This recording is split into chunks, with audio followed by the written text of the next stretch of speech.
Yud Dalet Amud Aleph. I will begin Yud Gimel Amud Beis, the two dots, about 8 lines from the bottom. Ubeprakim Shoyal.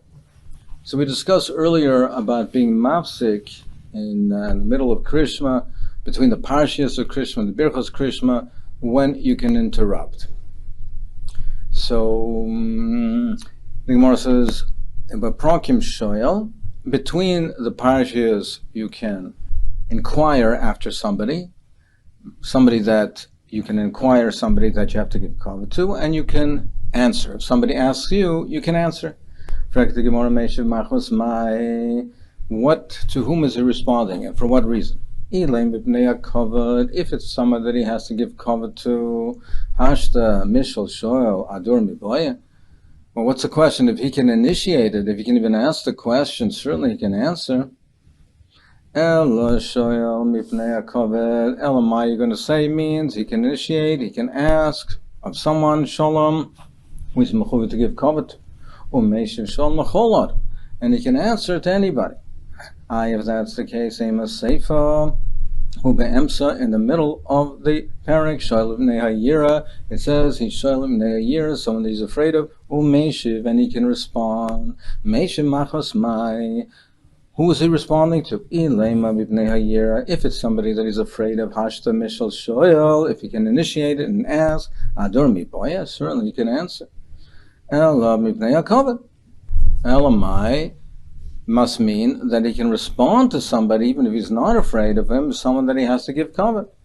Well, if that's the case, that's exactly what Rabbi Yehuda says. So what's the machlokes here? This non Rabbi Yehuda Omer be'emsa shel ibnei hayira, in the middle of the parak, he can ask ibnei hayira, someone who's afraid of, umeshiv ibnei hakavod, and he can respond to someone he has to give cover to. Ubeprakim, in between the parashas shel ibnei hakavod, he can ask someone to be the kavod, umeshiv shel nachol adam. So that can't be the pshat of Meir. So what it says,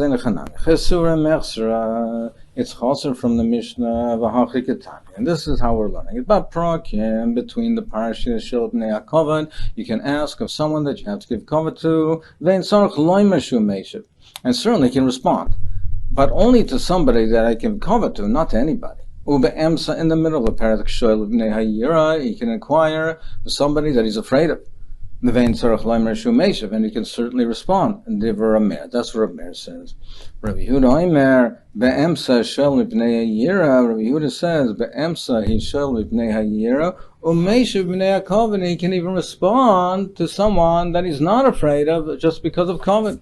Ubeprakim, and between the parashas shel ibnei hakavod umeshiv shel nachol adam, and the prakim he shel ibnei hakavod and can respond to anybody.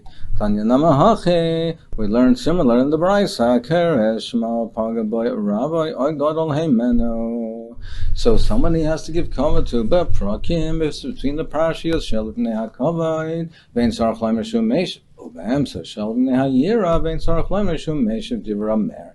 Rabbi Yehuda Omer be'emsa shel ibnei hayira meshiv ibnei hakavod ubeprakim shel ibnei hakavod meshiv shalom lachol adam.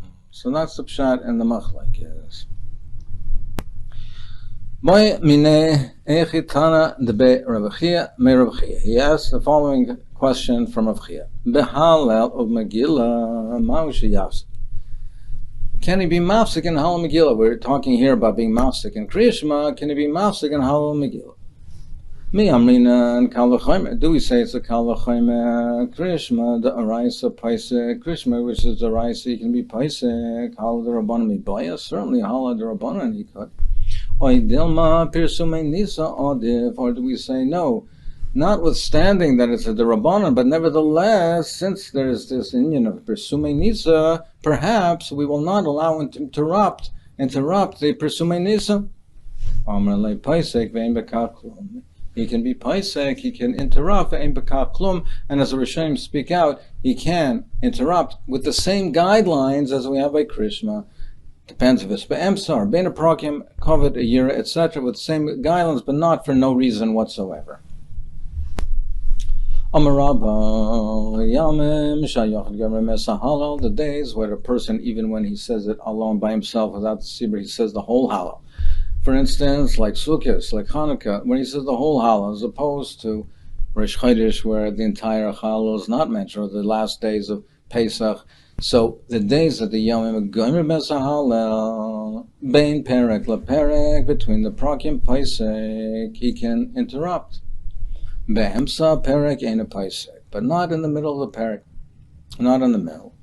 B'Yomim She'ein Hayachid Gomer Besahalel, but in the days where he does not say the entire Halal, Fila Be'emsa Perek Pesach, it can be Pesach even in the middle of the Perek, again, as we mentioned earlier, with the guidelines of Krishma. When he's in the Halal, he's Gomer the Halal, he can be Pesach on the same guidelines as Krishma. Meaning that if it's Yomim She'ein Gomer Bes Halal, like for instance Rosh Chodesh, he can be Pesach Afilu Be'emsa Perek, not for no reason, but even for a reason that would not be there prevalent by Krishma. Dahainu, even if it's not Mipnei Ayira, it's Mipnei HaKovet. Direct the Gemara, Ini Haizat Sova Harab Ba Sheva Ikla Lagabe de Ravina V'Yomim Shein Hayachid Gomer B'Emsa Halal of Veloy Pasik Lay, and he did not interrupt to give him cover. So you see, even on a day that ain't Gomer B'Emsa Halal, you cannot be mafsik. Or says no, Shiny Rabba Sheva de Lo Choshev Allah de Ravina. He was not, to him, he was not considered a dover, an Adam Choshev. He was not considered someone that he was mechuyev to be machabed him. He was not greater than himself. So therefore, it was for him, he was not Pesach. Someone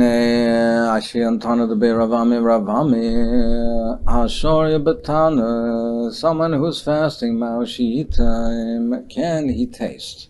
What's the shaila? Do we say achilu v'shtiya kabbalah? Do we say when he's makabel the time, it says makabel not to eat or drink? And here he's not eating or drinking, he's just tasting it. And here it's not considered eating or drinking. Or do we say no, when he's makabel the tanis, he's makabel any type of hana from eating and drinking, and this is considered a hana, a benefit from eating and drinking. And as Taisus points out, we're talking over here, L'shitas HaTaisus, we're talking about Atanis Yochid, that he's makabel. He's makabel the Tanis. So it's only dependent on what his das was when he was makabel. But Taisa says, if we're talking about Atanis Tzibur, then Te'ima, even tasting, is certainly also. Other Rishonim are not machalik that way. They're machalik between Yom Kippur and Tisha B'Av, where Te'ima is also. But other Taneas, even Atanis Tzibur, they say the same shaila applies. So that is the shaila. Do we say that when he's makabel the tanis, it does not include te'imam? Omer le tayim ve'ein b'ka klum. He says you could be tayim, and there's no iser. Tanya namachi.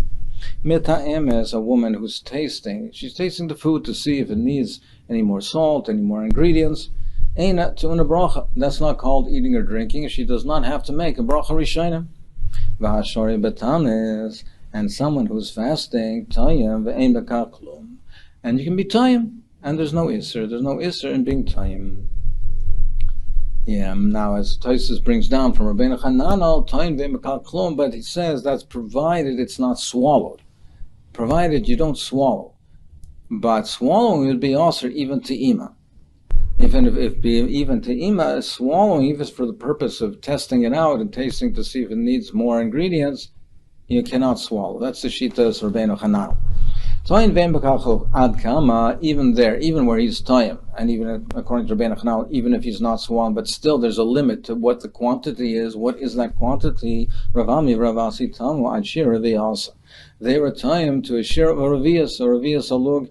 Up until that point, it is mutar, but more than that, it is aser. Even if it is te'ima, there's a discussion in the Paiskim, is that a revius in one drink, or it has to be in small little sips. So that's a shayla and a dion in the Paiskim. If a person greets his friend before davening, gives shalom to his friend before davening, it's like he made him into a boma. He made it into a mizbeach at the time of Isser Bomas, when there's a Beis HaMikdash. One is not allowed to have a private mizbeach. Over here, if he gives shalom before he davens, it's like he's building a boma. Our tefillah after the Churban, where we meet the Rabbeinu Shalom, is not the Beis HaMikdash, there's a Churban, it's our tefillah. That's where we come to Rabbeinu Shalom. If he greets someone else first, it's like he builds a separate Mizbeach without coming to the Beis HaMikdash, without coming to tefillah. Also, he's like to Marsha. Shenemar, where do we see this? It says, Chilu lachem min ha'adam asher neshama ba'apoi. This is from a person. Why are you so attached to a person, dependent on a person? He's just human. What is his significance? You're putting so much significance to a person, you're giving him shalom before you come to daven. It's like you built a boma. You can learn it even with the way it's pronounced in the pasuk, even the way the nikud in the pasuk. Why did you give significance and importance to this human, to this person, before coming to Hashem, before the Rabbeinu Shalom? Masiv Rav Sheshes, we just learned about Prakim Shel Bnei HaKavod Meshiv. We learned that by Krishma you can interrupt to give kavod to a person. You can be Shel Bnei Kavod, so you can inquire after another person, even before davening. You can give shalom. He learned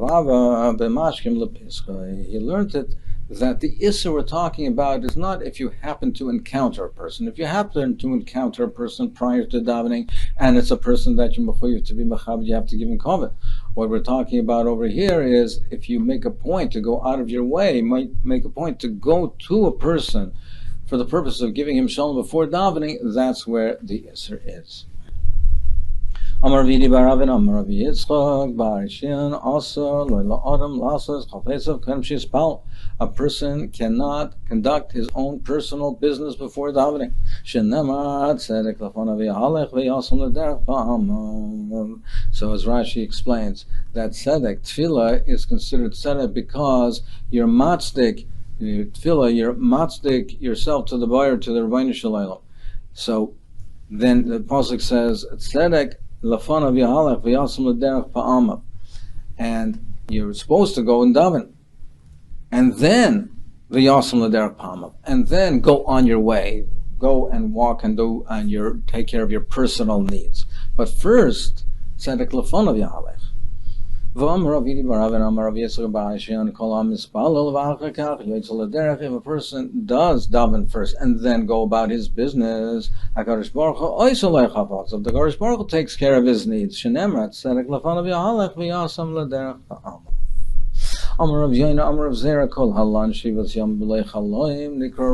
If a person sleeps 7 days without a dream, he's called ra, it's called bad, evil.